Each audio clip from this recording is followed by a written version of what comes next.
The evening air in Darien was warm and heavy with the scent of summer barbecues and freshly cut grass. Children's laughter echoed faintly down the quiet streets, and the light from the setting sun shimmered across the backyard of the Hawthorne residence. For Lily, 5 years old, this was a world of wonder. Her golden hair caught the sunlight as she swung gently back and forth, gripping the ropes of her wooden swing with tiny, determined hands. Her stuffed rabbit, Pip, sat at the edge of the swing's platform, ready to accompany her on every imaginary adventure. Inside, the aroma of grilled burgers and sweet corn wafted from the kitchen. Mrs. Hawthorne called to her husband, her voice light and distracted. "Don't forget the lemonade, Mark. The kids are getting thirsty." The faint clatter of plates and laughter mixed with the soft hum of a radio playing a summer hit. On the surface, everything was ordinary, comforting.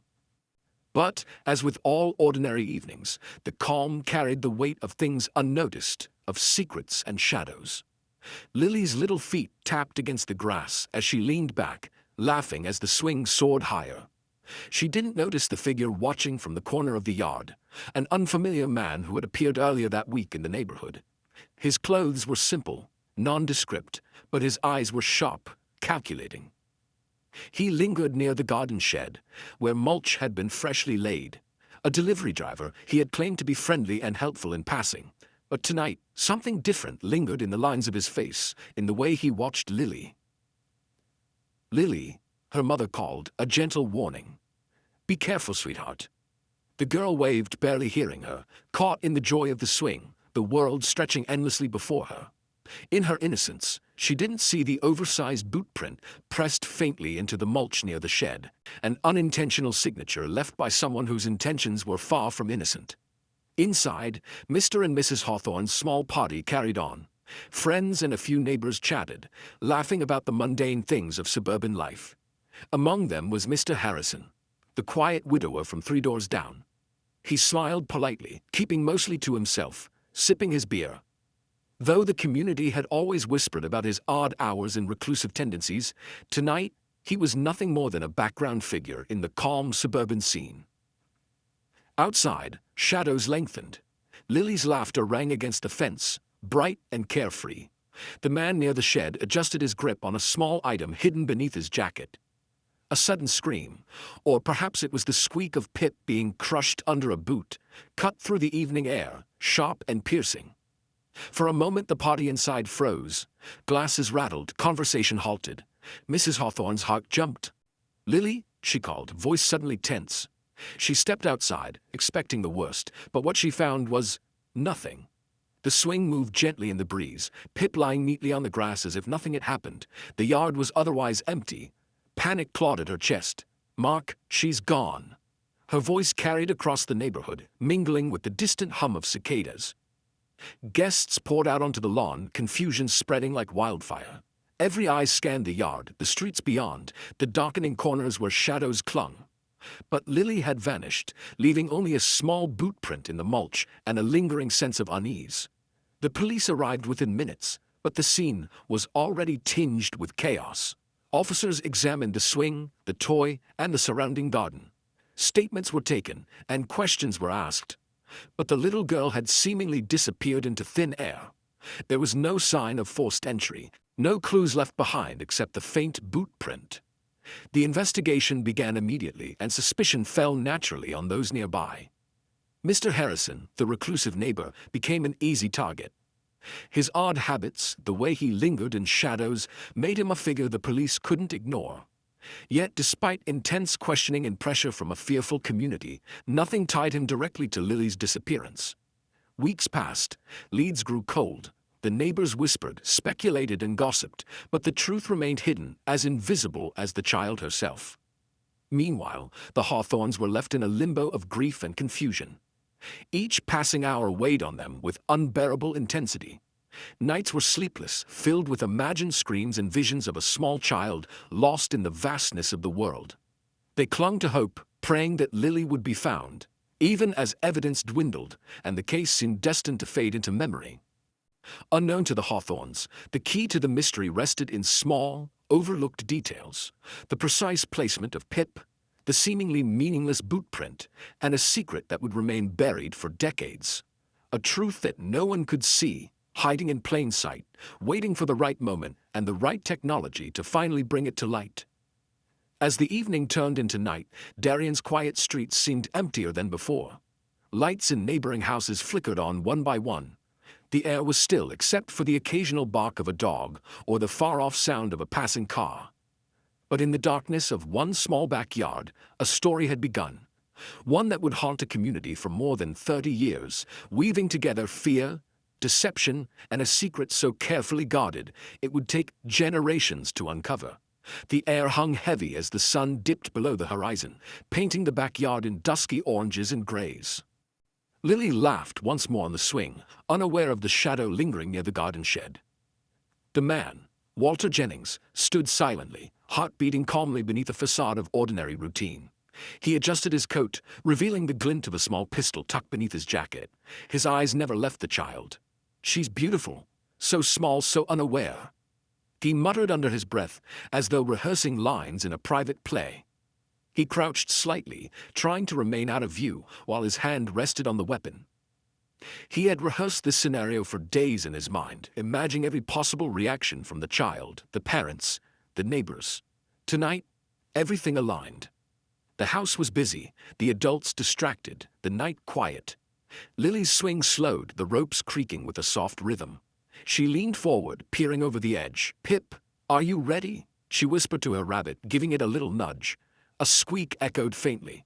Walter's lips twitched into a smile. That squeak, innocent, careless, was all it took to remind him that control was fragile. "Hey, Lily," he called softly, forcing his voice into a friendly tone. "Do you want to see something cool behind the shed?" She froze, the swing hesitating midair. "Who's there?" Her voice was small, cautious but not terrified yet. "It's just a neighbor," Walter said, stepping closer, lowering his voice into a gentle whisper. "Come on, I'll show you something special. I've got a surprise." Lily hesitated. She'd learned to be polite with neighbors, even the new ones. Slowly, she hopped off the swing, brushing grass from her dress. Pip bounced lightly in her hand.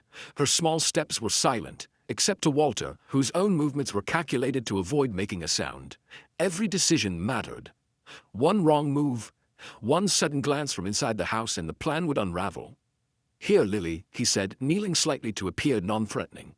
"Just over here by the shed. See this?" He pointed to a small collection of mail and packages he'd arranged to make the space appear mundane. She stepped closer, curiosity outweighing caution. "It's empty." Walter's eyes darted around. No, look closer." He bent down, reaching slowly toward her, just enough to guide her toward the hidden corner of the shed. Behind the harmless facade, the plan had a second, darker layer. He had been careful. No one would see, no one would hear, at least that's what he believed. The gun was in his hand now, hidden from view, ready. He had convinced himself that this was for protection, for control over the fear that others wielded against him. And then it happened. Lily's curiosity made her glance up. Her eyes widened. She saw a glint, a shadow, a movement too sudden. "Mama?" she squeaked, her voice rising in pitch, fear bubbling up instinctively. Walter froze for a heartbeat. The weapon slipped slightly in his hand. Panic flared. One wrong moment, one sound too loud. He wanted to stop, to reassure, but adrenaline and fear took over. "She didn't mean to see it," he muttered. "She didn't see anything." A flash of movement, her tiny hand raising Pip, a squeak piercing the night, mingling with her scream. It was short, a single cry, but to Walter it felt eternal. The next moments were a blur of chaos in his mind. He pushed forward instinctively, trying to silence what had begun, the consequences of a tiny life intersecting with a fragile plan. The fall was quick. Pip slipped from Lily's grasp, landing softly on the mulch. Her body crumpled beside the shed, hidden from view by shadows and the freshly stacked garden materials. Walter stood frozen, chest heaving, the gravity of what he had done settling over him like a shroud. Inside the house, Mrs. Hawthorne's voice called, "Lily, where are you?" Panic sharp in its tone. Her husband looked toward the yard. I don't see her." Walter heard the calls and made a split-second decision. His panic now fully consuming rational thought. He grabbed Pip and carefully placed it beside the swing, mimicking innocence, as if Lily had simply walked away. The swing moved gently in the evening breeze, untouched. When Mrs. Hawthorne finally stepped outside, calling for her daughter, Walter approached, voice trembling but careful. I saw her go toward the shed. She's probably just exploring. Don't worry, she'll come back. Mark Hawthorne hesitated but trusted the stranger, distracted by the chaos of the gathering. All right, just keep an eye out, he said, voice uneasy. Walter nodded, retreating to the shadows. From a distance, he watched the family, saw the confusion and fear, and whispered to himself, "It's done. Now, no one can prove a thing." The evening dissolved into frantic searching. Guests called out, neighbors poured into the yard. The swing moved gently. Pip sat neatly on the grass. Everything seemed ordinary. Everything looked safe. Everything was a deception crafted to perfection. The only evidence left behind, almost invisible, was the faint outline of the oversized boot in the soft mulch, a signature of Walter Jennings' presence, unnoticed yet waiting decades later to reveal the truth. As night fell fully, the yard emptied, neighbors returned home, and the Hawthorns were left staring at the swing, the toy, and the absence of their daughter.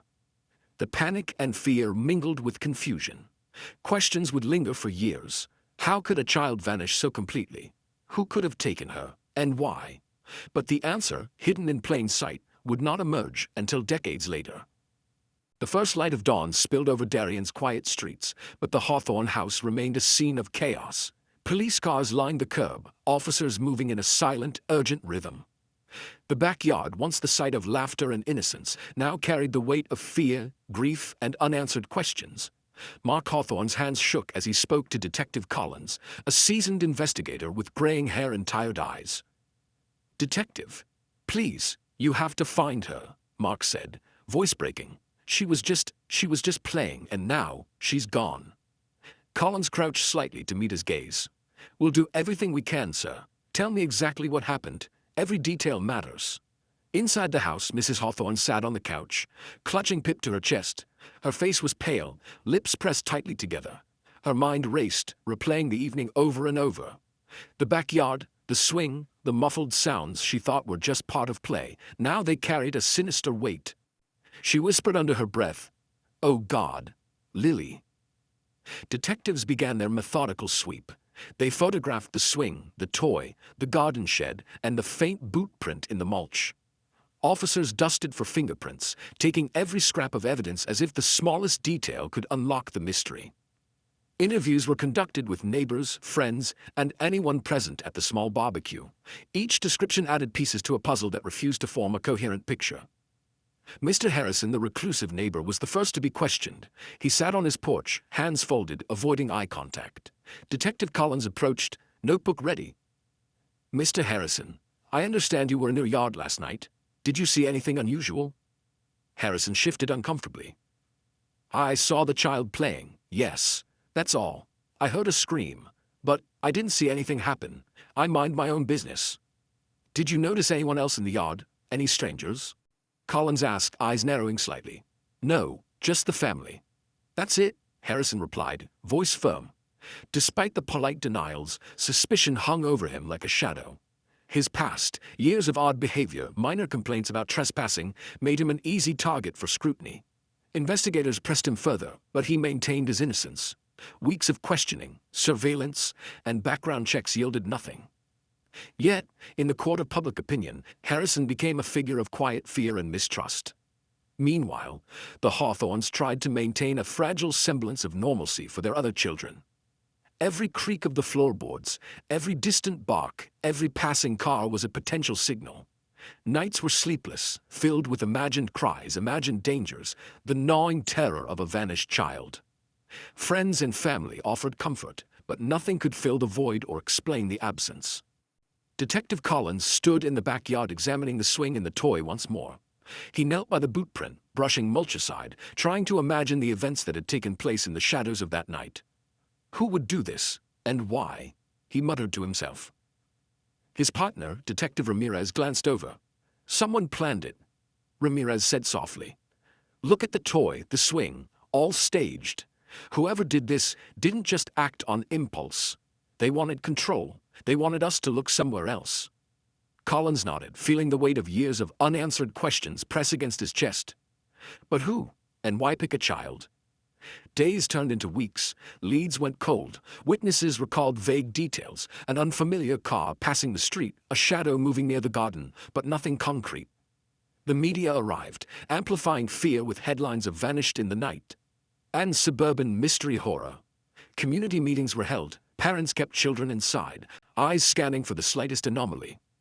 Yet amid the fear and confusion, the subtle truth remained hidden. Walter Jennings had left behind almost nothing. Careful, calculated, invisible, but small, imperceptible details lingered. The toy, neatly placed, the oversized boot print, a faint disturbance in the mulch. These pieces, ignored or dismissed at the time, were the keys that decades later would crack the case wide open.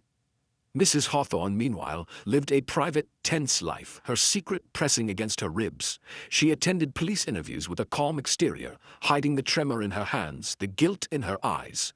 Her mind replayed the event endlessly, rationalizing, remembering, hiding. She answered questions politely, deflecting suspicion away from herself and Walter, letting Mr. Harrison bear the public's mistrust. By the end of the first month, the case had grown cold. Tips dried up. Days stretched into months. Detectives moved on to other pressing cases, though Collins never stopped thinking about that backyard, the swing, and the tiny figure of Lily. He would later admit to colleagues, "I couldn't shake it. Something about that night, it wasn't over. Not really."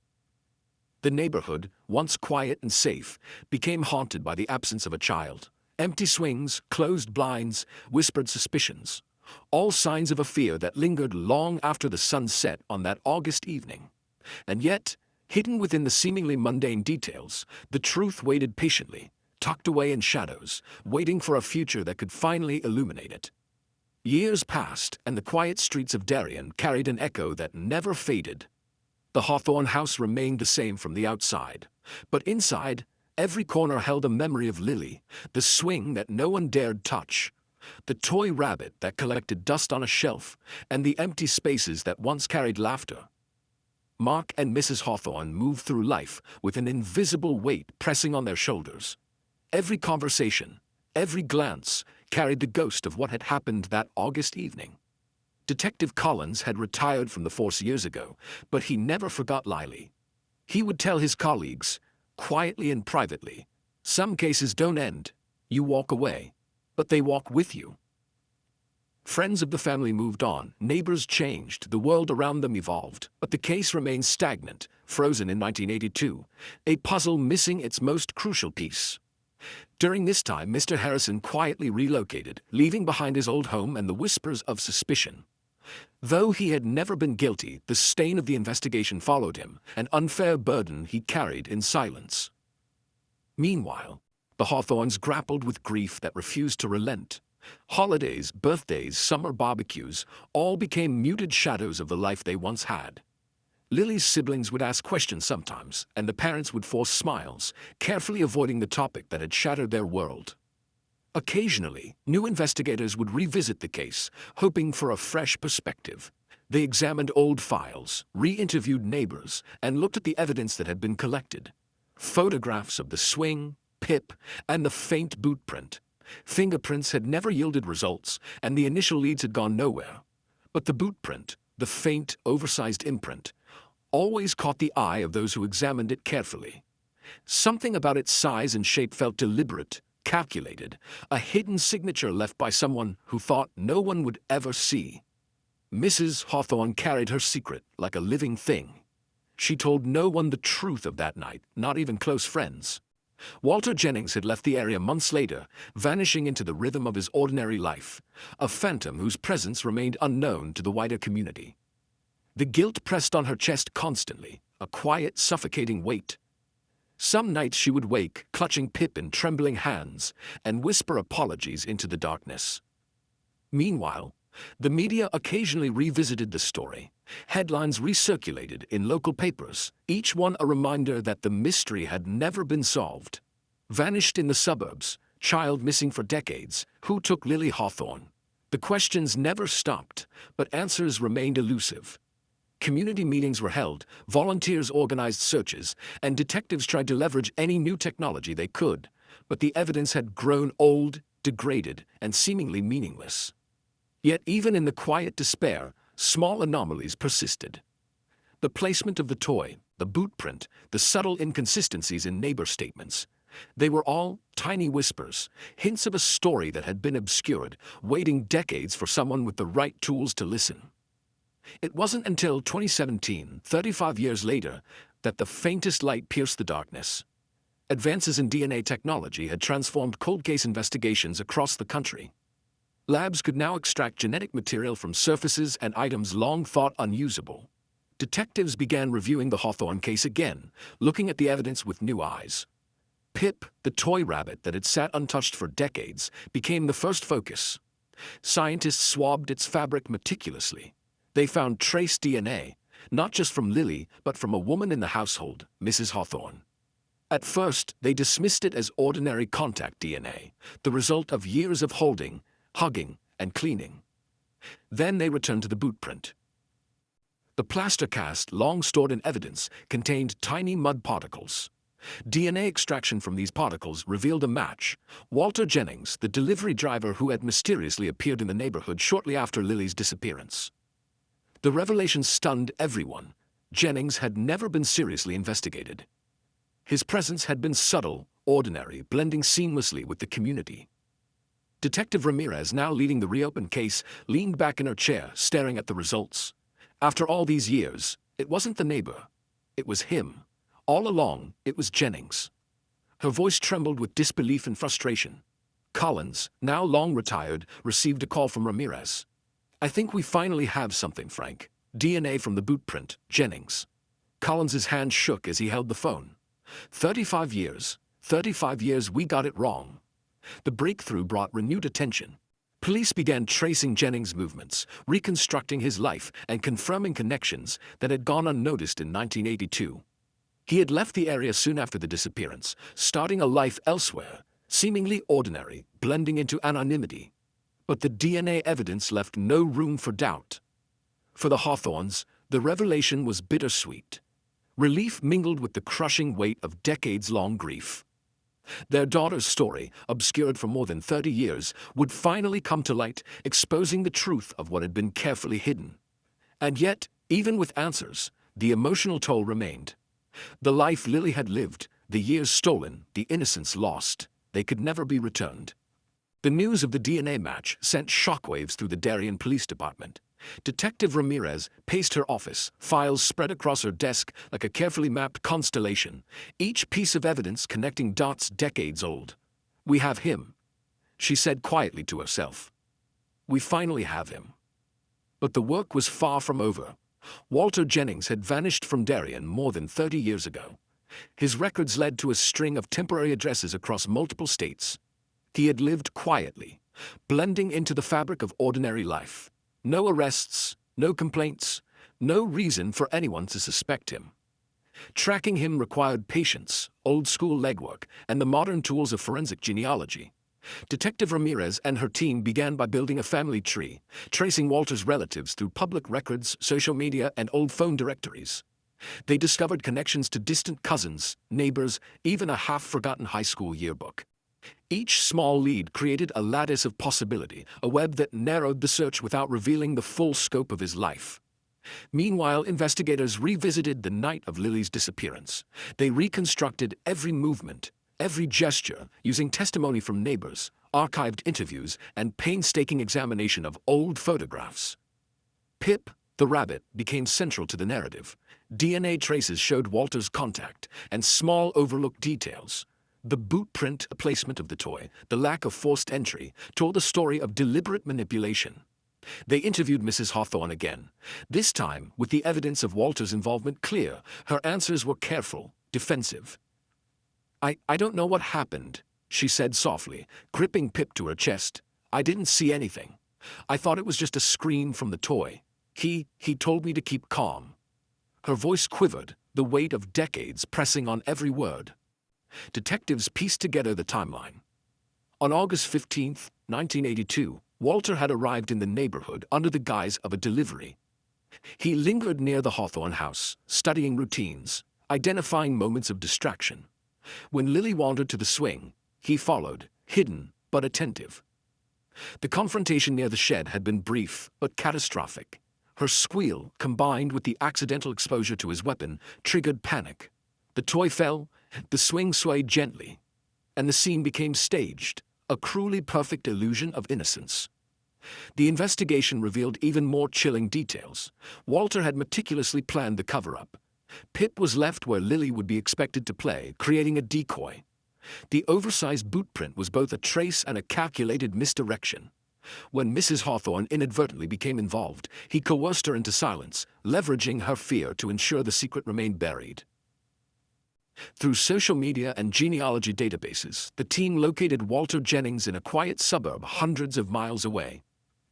He was living a seemingly ordinary life, working as a logistics manager, attending local events, blending seamlessly into the background.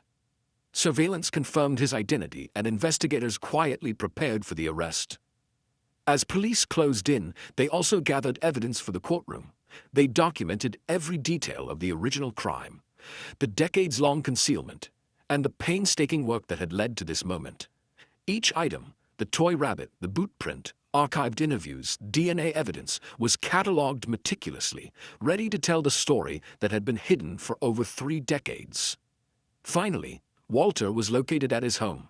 Detectives approached quietly, knocking on the door with measured caution. The man who had eluded justice for 35 years opened the door, expression neutral. "Can I help you?" he asked casually. "Yes, Walter Jennings. You're under arrest," Ramirez said, her voice steady but tinged with the emotion of years-long pursuit. "For the murder of Lily Hawthorne." Jennings blinked, a fraction of surprise flashing across his face, then settled into a calm mask. I don't know what you're talking about," he said, voice low, controlled. But the DNA, the boot print, and the evidence amassed against him were undeniable. As he was taken into custody, investigators felt a mixture of relief and sorrow. Justice delayed for decades was finally within reach, but the life that had been stolen, the innocence lost, could never be returned. For the Hawthornes, the moment was bittersweet. They were vindicated, yet the years of grief, of fear, and of unanswered questions could not be undone. The first interviews with Walter were intense. "I didn't mean to. It happened so fast," he murmured when confronted with the DNA and evidence from that night. His calm demeanor cracked slightly under the weight of decades of secrecy. Investigators documented every word, every pause, knowing it would be critical in the courtroom. The revelations stunned the community. People who had grown up in the neighborhood, who had whispered about Mr. Harrison for decades, now realized the truth.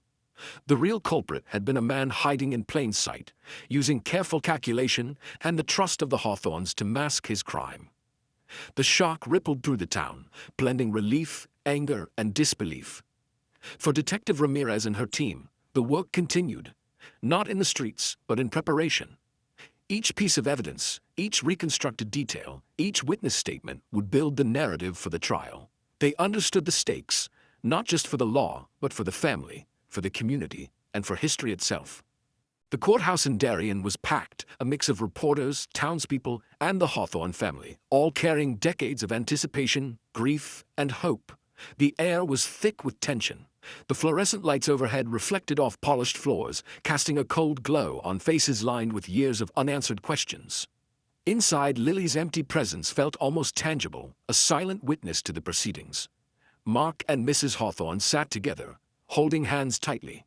Pip rested in Mrs. Hawthorne's lap, a small, comforting symbol of their lost child, and a piece of evidence that had played a pivotal role in finally revealing the truth. Their eyes were fixed on the defense table, where Walter Jennings sat, his expression carefully neutral, his hands clasped tightly, betraying only the faintest tremor. Detective Ramirez was called to the stand first, recounting the painstaking investigation. Her voice was calm, deliberate, every word carrying the weight of decades of work. She described the original evidence, the placement of the toy rabbit, the oversized boot print, and the painstaking DNA analysis that had ultimately linked Jennings to the crime. "The evidence shows deliberate planning," she said. "This was not an accident, nor a random event. The placement of objects, the manipulations of the scene, and the presence of Mr. Mejia Jennings in proximity to the child at the time of her disappearance all point to premeditation. The prosecution called Mrs. Hawthorne to testify next. Her voice was soft, almost fragile, but unwavering. I never wanted this to happen, she said, tears glistening in her eyes. I can't undo what was done, and I carried this secret for too long. I want Lily to be remembered, and I want justice for her. Her testimony painted a harrowing picture of the fear and manipulation that had kept the truth buried for so long. The courtroom was silent, the weight of decades of grief hanging in the air. Every detail, the tiny squeak of Pip, the swing swaying in the backyard, the invisible boot print, was recounted meticulously, constructing a narrative that would finally hold up in court. When the defense presented their case, Jennings' voice was measured, almost cold. I didn't mean for any of this to happen, he said. It was a moment of panic, a mistake. I've lived my life quietly since. I don't know why you're pursuing this now. But the evidence was overwhelming. DNA, forensic reconstruction, eyewitness accounts, and the careful examination of the crime scene left little room for doubt. Each piece reinforced the story. A child vanished in a brief, horrific encounter, meticulously hidden by a man who thought he could escape accountability. After days of testimony, cross-examinations, and deliberation, the jury returned. The foreman's voice cut through the tense silence. We find the defendant guilty of the murder of Lily Hawthorne. A collective sigh filled the room. Relief, grief, and closure all mingled in a single overwhelming moment. Mark and Mrs. Hawthorne held each other tightly, tears streaming freely. Justice, long delayed, had finally arrived. In the aftermath, the community grappled with the revelation. Mr. Harrison, long unfairly suspected, was finally vindicated. The Hawthornes, while relieved, faced the lingering pain of the years lost. They organized a small memorial in the backyard, placing a new swing beside the old one and setting Pip carefully on the seat. Friends, neighbors, and investigators attended, honoring Lily's memory and the resilience of a family that had carried grief in silence for decades. Detective Ramirez reflected quietly on the case. Some cases don't just end with an arrest. They end when the truth finally reaches the people it belongs to, she said. The echoes of Lily's story would linger in Darien, a reminder of innocence lost, of justice pursued, and of the meticulous work it sometimes takes to reveal the darkest secrets hidden in plain sight. The sun dipped low over Darien, casting long shadows through the quiet streets. Years had passed since Walter Jennings' conviction, but the story of Lily Hawthorne lingered, like an invisible thread woven through the community. The swing in the Hawthorne backyard no longer remained a symbol of fear. It had become a marker of remembrance, a quiet monument to innocence lost and justice finally served. Mark and Mrs. Hawthorne would often sit together on the porch, Pip resting nearby, sharing memories of Lily that no one else could fully understand. She would have loved the garden this year, Mark said softly, brushing a hand over the flowers they planted in her honor. Every color, every bloom, she would have been thrilled. Mrs. Hawthorne nodded, her eyes glistening. I can't bring her back, but at least now we know the truth. She didn't vanish because of someone random. We finally know who she was taken from us by, and the community knows too. For Detective Ramirez, the case remained one of the most haunting and rewarding of her career. She often visited the Hawthornes, checking in, ensuring that closure wasn't just about the conviction, but about understanding, reflection, and healing. The real work, she said one afternoon, is helping people carry the truth without letting it destroy them. Justice is more than punishment. It's the clarity of truth. The neighborhood, once shadowed by suspicion and whispers, slowly healed. Mr. Harrison returned to visit, invited by the Hawthornes to witness the memorial swing. Their hands shook as they met, years of misunderstanding and fear washing away in a single moment of acknowledgement. He nodded, voice quiet but sincere. I'm glad the truth finally came out. She deserved that. The story of Lily Hawthorne became a cautionary tale, shared with law enforcement, schools, and community programs about the dangers of hidden threats, the fragility of trust, and the importance of vigilance. Her case spurred new protocols for cold cases, emphasizing the value of evidence preservation, modern forensic technology, and relentless pursuit of the truth. For the Hawthornes, life carried on with small, deliberate steps. Every birthday, every summer, every ordinary day held memory and grief, but also reflection and gratitude for the resolution. They spoke of Lily often, laughed at stories from her brief years, and honored her through acts of charity and community involvement, ensuring her legacy reached far beyond the backyard swing. In the quiet moments, they understood the complexity of human choices, the consequences of hidden secrets, and the power of justice. Even delayed, they recognized that the world was not always kind, that darkness sometimes lingered in ordinary faces, and that courage sometimes meant confronting truths too painful to hold for decades. And yet, in the end, the light of understanding pierced through. The swing, the rabbit, the faint footprints, all remnants of a night that had changed countless lives, now served as symbols not only of tragedy, but of perseverance, truth, and the resilience of the human spirit. Darien, Connecticut, remained a small, tree-lined town, peaceful in appearance. But for those who remembered that August evening, the echoes of Lily Hawthorne's story would never fade. They would live on in memories, in lessons learned, and in the certainty that even in the darkest corners, the truth has a way of emerging, eventually, inevitably, and with the weight of justice finally done. For Mark and Mrs. Hawthorne, the world continued, tempered by loss, but strengthened by resolution. They carried Lily in their hearts, in their memories, in Pip resting quietly nearby, and in every act of love, hope, and remembrance. And in that quiet, unassuming backyard, the gentle sway of the memorial swing whispered the name of a little girl who had been taken too soon, but who would never be forgotten.